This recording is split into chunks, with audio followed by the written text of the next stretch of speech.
Hello, and welcome to Living the Keto Lifestyle. I'm Serena. I'm Horace.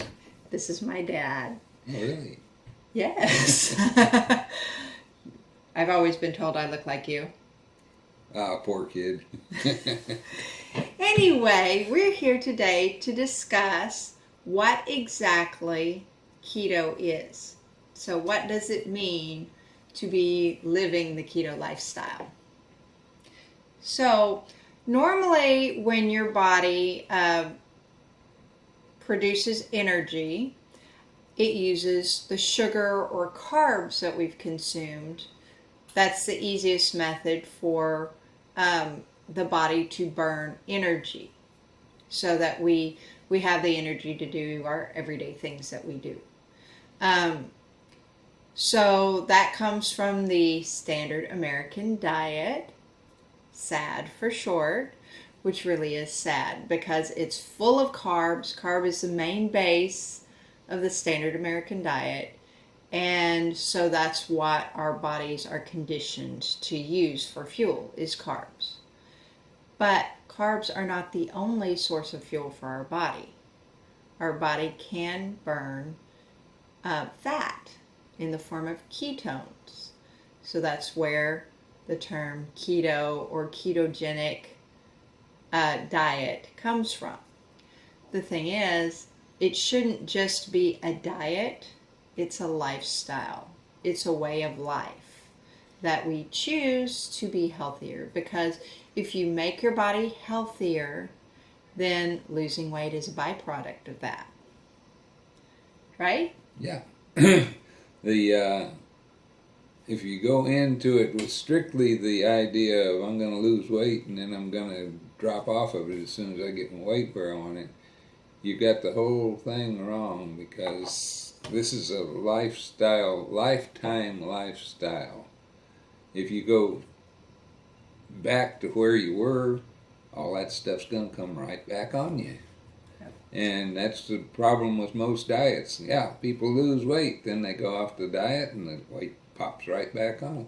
This is no different. Has to be a change of attitude, a change of lifestyle, a matter of adjusting yourself for a healthier way of life. Yes. So your body adjusts to burning fat. And then if you go back to the SAD diet, your body has to readjust to processing carbs and you regain weight. So the keto, eating keto, you eat high fat but good quality fats like coconut oil, olive oil, butter, avocado oil. Yes, avocados, And avocado oil. Good healthy fats, not vegetable oil. Never. Vegetable oil is one of the worst possible things you can eat. Canola oil, corn oil, those are all bad for your body. Now, you also eat moderate protein. Now, this is where this differs from the Atkins diet. Atkins is high protein, low carb. Well, you need moderate protein with the keto plan because too much protein in your system turns into, well, it doesn't turn into sugar, but your body treats it as if it had eaten sugar once you get past a certain level on your protein. So it's about 9-10 grams of protein that's recommended for a day. Right. And then low carbs. Now, there are different ways of calculating how many carbs you should get.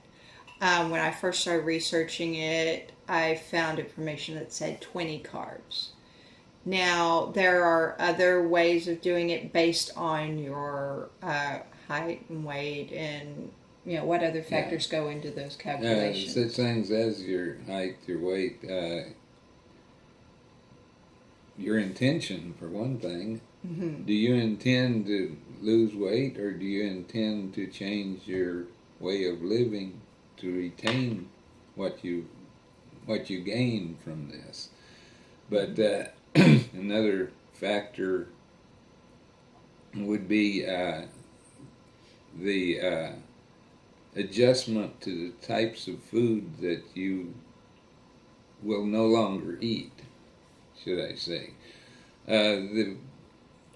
If you're used to eating a lot of carrots and potatoes and things like this, and you continue to do that, then you'll never really get into ketosis, because these are things that are high in carbs.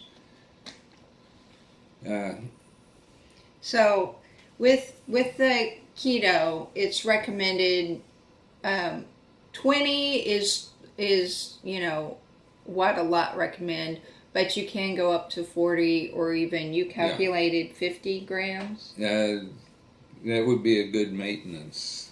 Would be 50, and when you've reached your goal, you don't want to lose too much weight. You get down to what your goal is, and then you you add a little bit of carbs back in order to maintain it. But they have to be healthy carbs. Have to be healthy carbs. Can't go back to eating grains and potatoes and things like that. Can't have this.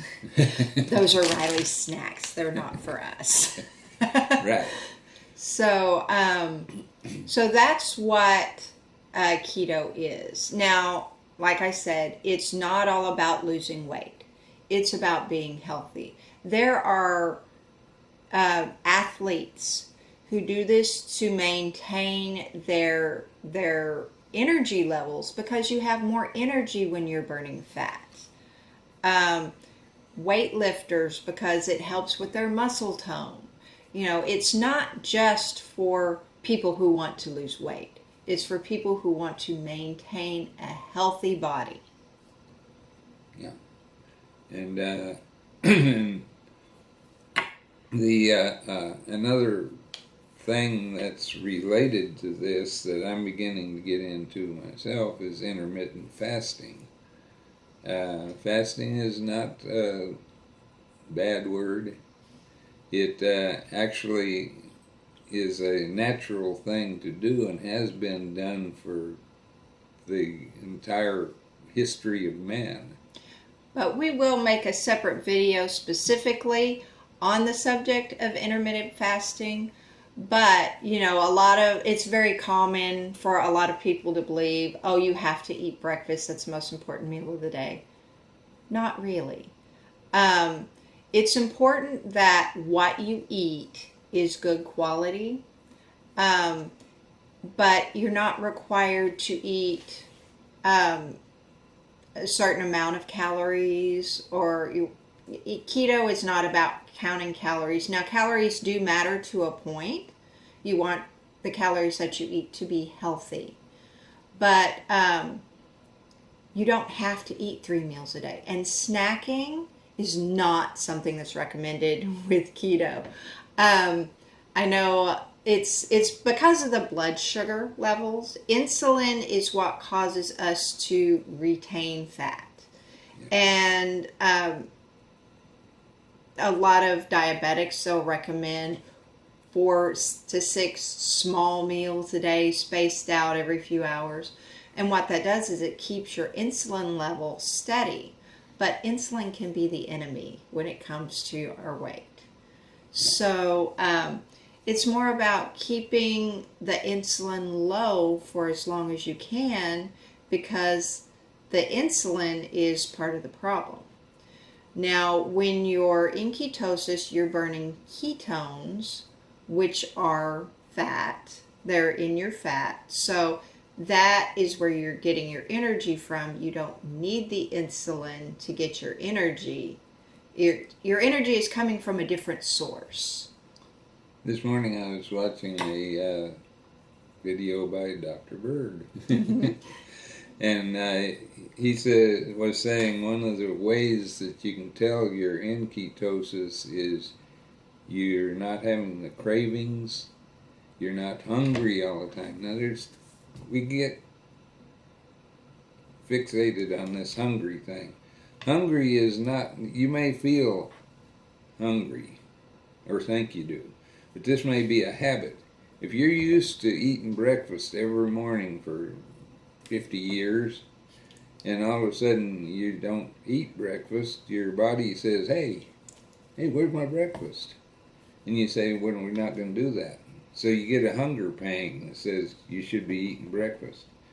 2 or 3 days of not having breakfast, your body starts saying, well, I guess we're not going to do that anymore. So this is a habit, a hunger due to habit. And when you break the habit, the hunger goes away. Now, I read the other day, it's the presenter was saying, get a hunger pang, wait 15 minutes. If you still have it, you might think about eating a little something. But most of the time, within 15 to most 30 minutes, that hunger pang is gone, and you're not feeling hungry anymore. I get bored hungry sometimes. Oh, yeah. It's not that I'm actually hungry, it's that I want something to do. But another thing you can do to test if you're actually hungry, drink some water. Yeah. Hunger is actually a sign of early dehydration. If you are getting dehydrated, you can sometimes feel a hunger pain. So drink some water. Headaches are another sign of dehydration. Water is so important to how our body functions. Put a little lemon in it, and that helps cleanse your body. So water is another test. Also, if your stomach is full of liquid, then you shouldn't feel hunger pains because your stomach's full. So if you're trying to fast and you're just having lots of hunger pains, drink more water. Have something in your stomach, just doesn't necessarily have to be food. Yeah. It's what I've heard from other sources outside of keto. If your stomach's full of water, there's no room for food, you're not going to have that pressing need. That's right. So we get our information from several different sources. My favorite is Dr. Berg.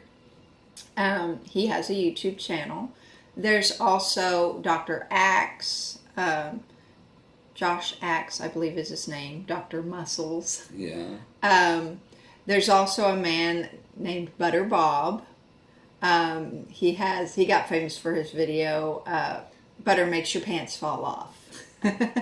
They even made a song about it. Yeah. So these are some of the sources that we use to get our information. Thomas DeLauer is good. Mm-hmm. Yes. So Dr. Berg is my favorite, but he has. Well, I was watching one of his videos last night, and he said he has over 2,500 different videos on health, nutrition, and keto. They're not all keto specific. Some of them are general health, but at the same time, most of them are keto related.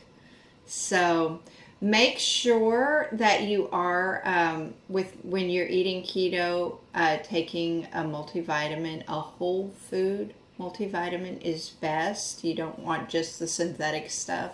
A whole food vitamin is made from actual food, not just stuff they make in a lab that resembles the vitamins that we need.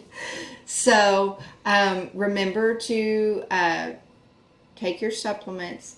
It is very difficult to get the right amount of potassium when you're eating keto. The best way to do it is if you have a plate, divide it in half. Half your plate should be vegetables. The other half, cut it in half so you have 2 quarters. 1 quarter should be protein. The other quarter should be fat. Now that fat could be in the form of salad dressing put on a salad, or butter on your broccoli or on your meat. It's not necessarily going to look like they're divided that way, but those should be the approximate portions. And a gram of fat is smaller and more dense than, say, a gram of carbs or a gram of protein. It's recommended to have 2 to 3 ounces of meat, 6 ounces of meat in a serving. You don't want to get more than that, because then you're getting too much protein in your system. That's my downfall, is I like the meat. I always want to go back for seconds on the meat, but not the vegetables. Yes, I am. So you have to watch it. You have to make sure that you're getting the right things. So vegetables are the most important, but you have to remember that not all vegetables are low carb. Tomatoes have a little bit more carb than others, but we still eat quite a bit of tomatoes. They have a lot of other good health properties. They're good for your heart. Carrots, those are higher in carb also. We eat carrots in minimal amounts. Kale is one of the highest in potassium. That's one of the most nutrient dense vegetables, but they don't always taste that great. So you could look into green shakes, powdered mixes. Just read the label, look at the carbs, make sure you're getting a high amount of potassium. Your body needs about 4,700 milligrams of potassium every day, which is the equivalent of about 10 cups of vegetables. You know how they have the plastic containers of greens, pre-washed greens in the produce section? Well, they have small ones and they have large ones. The large one, that's about 10 cups of vegetables. That's about the amount you should be eating a day. That's hard to do. So supplementing is a good way to make sure that you're getting that. One thing that we'll do is if some of our greens we know that they're going to start turning soon, start wilting, we'll take them, put a serving size in a Ziploc bag and stick it in the freezer, and then we'll take those out, mix it with a little bit of coconut water. Watch the carbs. See, coconut water can sometimes be high in carbs, but it has a lot of potassium in it. And we'll mix that together and make a green shake. Or mix it in eggs, make a scramble, with eggs. I've got a video coming up where I show you how I make an egg scramble. There are lots of ways that you can get your potassium. Just make sure that you're focused more on your vegetables than you are on your meat. And we have so much fat in our diets already. You don't have to just put tons and tons of extra fat on there. Your body's getting a lot of fat. So don't overdo the fat. And another factor with eggs is it's very nutrient dense. Yes. But there are, excuse me, two things that are very beneficial to the eyes: the zeaxanthin and lutein. And basically, eggs are good for your eyes. Eggs are a good source of protein and natural fat, but it's best to get farm-raised eggs. The ones that you get in the store have been processed. The chickens are not fed properly. They're under very harsh conditions where they're raised closed up in a barn just for their eggs. It's terrible, the conditions that they're raised under. So if you can, some places you can have backyard chickens. I have a flock in my backyard. I can actually hear them calling to me now to say, hey, let me out so I can free range. They love to free range. We have a large backyard. So it's close to a quarter acre. So not quite, but close to a quarter acre in the backyard. So they get to go all over that area looking for bugs. That is the best thing for your eggs, is to have free range chickens who are fed good quality feed. I feed them organic, non-GMO, corn-free, soy-free feed. It's not cheap, but it is the best thing. We have good quality eggs. Now you can go to a farmer's market or someone else who has backyard chickens. They may not be allowed in your area, but there may be a farm nearby or farmer's market or some other source that you can get eggs from. Don't be afraid to ask what they feed their chickens, because that is important. And just like the protein that you eat on keto, grass-fed beef, pasture-raised chickens, those are the best. If they're sitting in a feedlot eating corn, that is not going to be good, nutritious meat. It won't have the same nutrients in it that a grass-fed cow would have. Another factor with eggs that you get at the store is that they're required to be pasteurized. And pasteurization of an egg, you might as well not worry about it, because Kill a all lot the of nutrients. the nutrients are going to be compromised. Yep.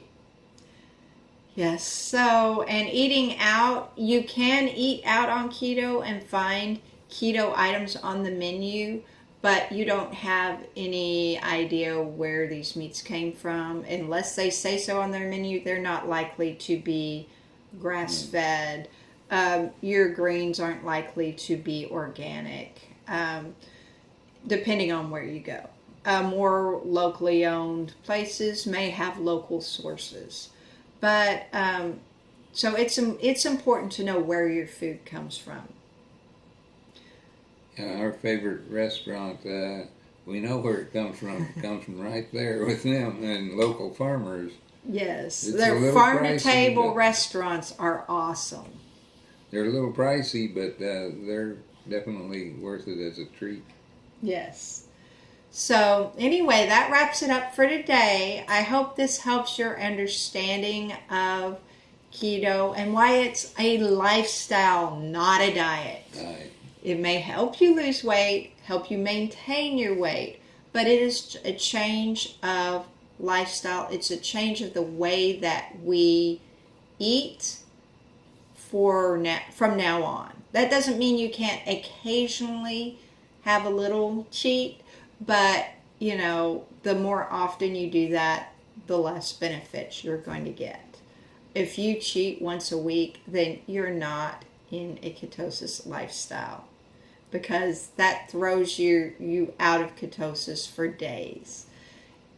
Once a month, you could maybe get away with. Just don't overdo it. You don't have to have the whole pint of ice cream. Just have half. Because I think there's actually, the serving size isn't there like 4 servings in a pint of ice cream? Yeah. So just watch your portions if you do cheat. But remember, this is a lifestyle. This is a choice to make you healthier overall, not just about losing weight. Okay? So if you have any questions, comments, feel free to put those in the comments section of the video. And we hope that you have enjoyed this, and please subscribe. Yeah. Good idea. Yeah. Subscribe. Oh, yeah. That's good. Subscribers are good. And if you click the bell, you'll get notified every time we upload a new video. Yeah. Thank you.